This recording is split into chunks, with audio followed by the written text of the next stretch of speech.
Live बनने देते हैं। करुणा के सागर, दया के भंडार, बैठ जाएगी भगवान बुद्ध के चरणों में श्रद्धा सुमन अर्पित करते हुए भारत भाग्य विधाता, नारी मुक्ति दाता, संविधान निर्माता बोधिसत्व डॉक्टर भीमराव अम्बेडकर जी के श्रद्धा सुमन अर्पित करते हुए पंजाब से चलकर आए उत्तर प्रदेश में जन जन तक एक संगठनों की मुहिम चलाने वाले, संविधान के बारे में जताने वाले बहुत बहुत सम्मानित माननीय कांशीराम साहब, उनके चरणों में श्रद्धा सुमन अर्पित करते हुए आज हमारे बीच हमारे बहुजन नायकों और बहुजन महापुरुषों ने जो बहुजन समाज के लिए अपनी आहुति दे दी, ऐसे सभी बहुजन समाज में जन्मे संतों, गुरुओं, महापुरुषों को श्रद्धा सुमन अर्पित करते हुए इस मंच को अपने एक गाना के माध्यम से, सॉन्ग के माध्यम से और बहुजन समाज में एक नई दिशा देने वाले, बहुजन समाज को जागरूक करने वाले बौद्धाचार्य सूरत राही जी, मैं उनको जय भीम नमो बुद्धाय करूंगा। हमारे मंच पर सामने विराजमान तमाम संत, मैं उनको बंदगी के साथ नमन करूंगा और हमारे साथ मंच पे विराजमान पूज्य परम सिद्धे बनते, मैं उनको नमन करूंगा। साथ साथ कहूंगा कि गुल खिले गुलशन खिले, गुल खिले गुलशन खिले और खिले गुलफाम, और मंच से लेकर जितने भी साथी बैठे सबको पीपी सिंह राव जी का प्रणाम। आज भारत के सबसे बड़े सूबे के जनपद इटावा के ग्राम नंगला महासुख में ये बौद्ध कथा का आयोजन किया गया, जहां भारतीय संविधान सुरक्षा संगठन को इनवाइट किया। भारतीय संविधान सुरक्षा संगठन आप सभी बहने, भाइयों, बच्चों सबसे एक ही अपील करता है कि हमारे डॉक्टर भीमराव अम्बेडकर जी, जिन्होंने अपनी जीवन की पूरी आहुति और उनके साथ जन्मे, उनके साथ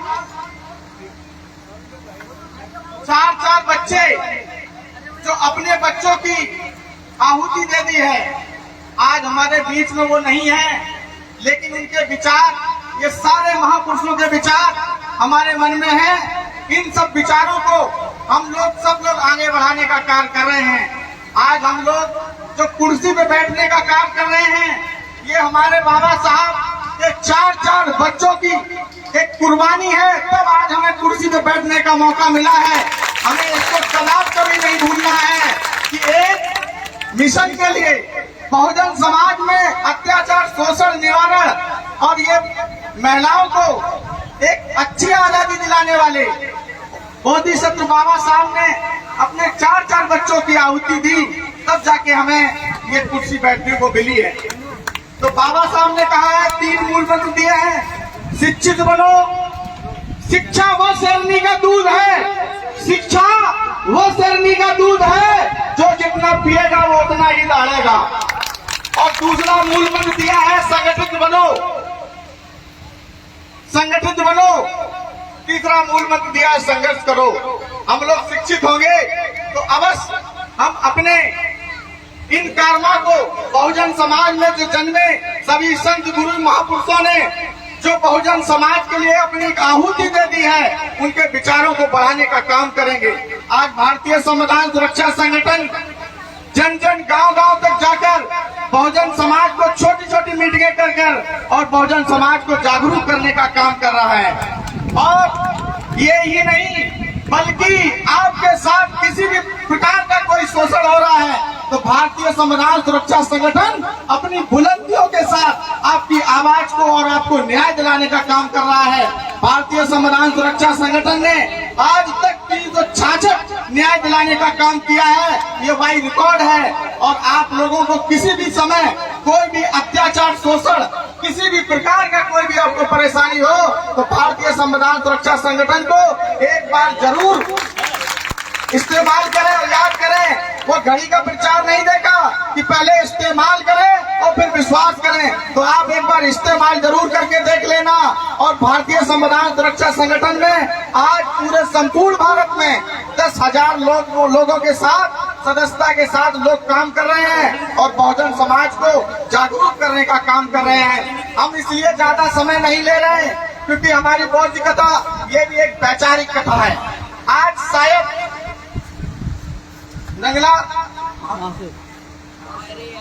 महासुख में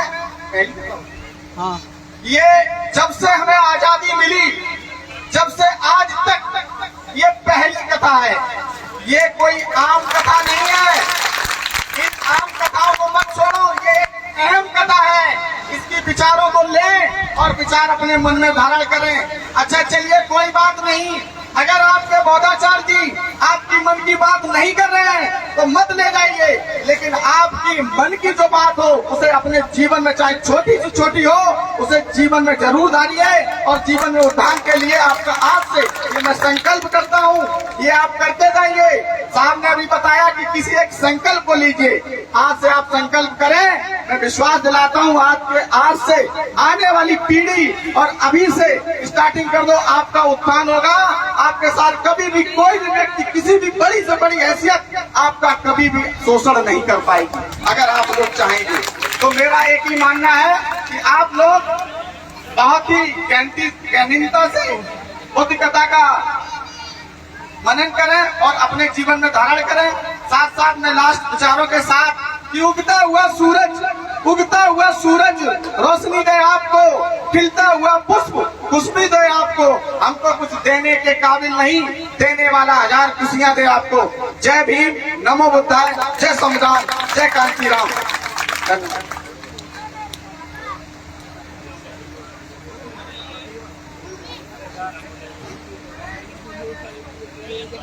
सर्वप्रथम करुणा के सागर, दया के भंडार, महाकारुणिक तथागत गौतम बुद्ध जी के चरणों में कोटि कोटि नमन करता हूँ। ज्ञान की देवी माता सावित्रीबाई फुले जी के चरणों में कोटि कोटि नमन करता हूँ। राष्ट्रपिता महात्मा ज्योतिबा फुले जी के चरणों में कोटि कोटि नमन करता हूँ। भारत भाग्य विधाता, नारी के मुक्तिदाता बोधिसत्व बाबा साहब जी के चरणों में कोटि कोटि नमन करता हूँ। मंच पर उपस्थित परम सम्मानीय सूरज राही जी बौद्ध, उनके भी मैं चरणों में कोटि कोटि नमन करता हूं, जो निरंतर अपनी कथाओं के माध्यम से समाज को जागरूक करने का कार्य कर रहे हैं। मंच पर उपस्थित भिक्षु संघ को भी मैं वंदना करता हूं। प्रकरण इस प्रकार है कि एक बौद्ध कथावाचक, जिनका शायद किसी ने नाम सुना हो या ना सुना हो, जिनका नाम मनोज ब्लास्टर जी है। तो वो एक समाज विशेष को टारगेट करने का काम कर रहे हैं, जिसके संबंध में भारतीय संविधान सुरक्षा संगठन के द्वारा कई जनपदों में ज्ञापन सौंपे गए व उनके खिलाफ सख्त कार्रवाई करने की मांग की गई। उनका आरोप ये था कि बौद्ध कथाओं में तथागत बुद्ध से ज्यादा बाबा साहब की बातें होती हैं, या फिर उन्होंने तमाम प्रकार की अभद्र भाषा का इस्तेमाल किया कि बौद्ध कथा में किसी अटुए फटुए की कथा नहीं आनी चाहिए, जो घोर निंदनीय है।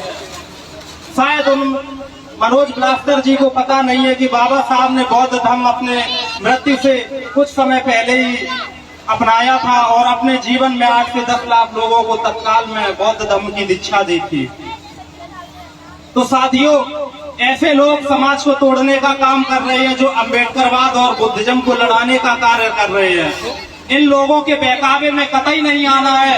ये मनवाद का छोटा रिचार्ज है, जो समाज में इसीलिए छोड़े जाते हैं कि अभद्र भाषा से समाज बटे, और जो एजेंडा है हिंदू राष्ट्र वाला या फिर मनुस्मृति फिर से लागू हो, ये उन्हीं के द्वारा छोड़े हुए कीड़े हैं। इनकी बात को हमें नहीं मानना है, हमें बाबा साहब की बात को मानना है।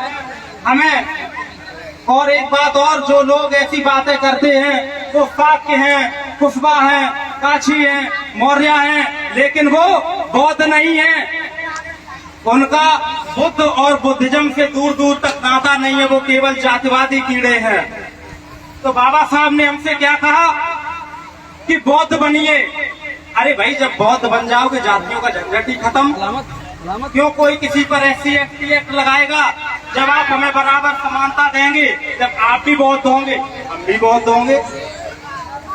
तो निश्चित तौर पर ये एक प्रोपेगेंडा के तहत कार्य कर रहे हैं। हमें इनके बहकावे में नहीं आना है, हमें सिर्फ और सिर्फ बौद्ध बनना है और बाबा साहब के सपने को साकार करना है। इसी के साथ मैं अपनी बात को समाप्त करता हूँ। मैंने अपनी बात को बहुत ही कम समय में समझाया, शायद ज्यादातर लोग समझें, अच्छी बात है। नमो बुद्धाय, जय भीम, जय संविधान। एक बार पूरी टीम के लिए जोरदार तालियां बजा करके। लेकिन ये भी नौजवान है ना, मैंने कहा था जवानी में इंसान चाहे तो बिगड़ जाए और जवानी में चाहे तो इंसान बन जाए। तो युवाओं के बल पर जबकि आजादी पलती है और इतिहास उधर मुड़ जाता है जिस ओर जवानी चलती है। तो बहुत बहुत धन्यवाद पूरी टीम का। सभी लोग अपना अपना स्थान ग्रहण करें। आप लोग आए और आपने भरे मन से सम्मान किया। आप सभी का दिल से तहे दिल से साधुवाद।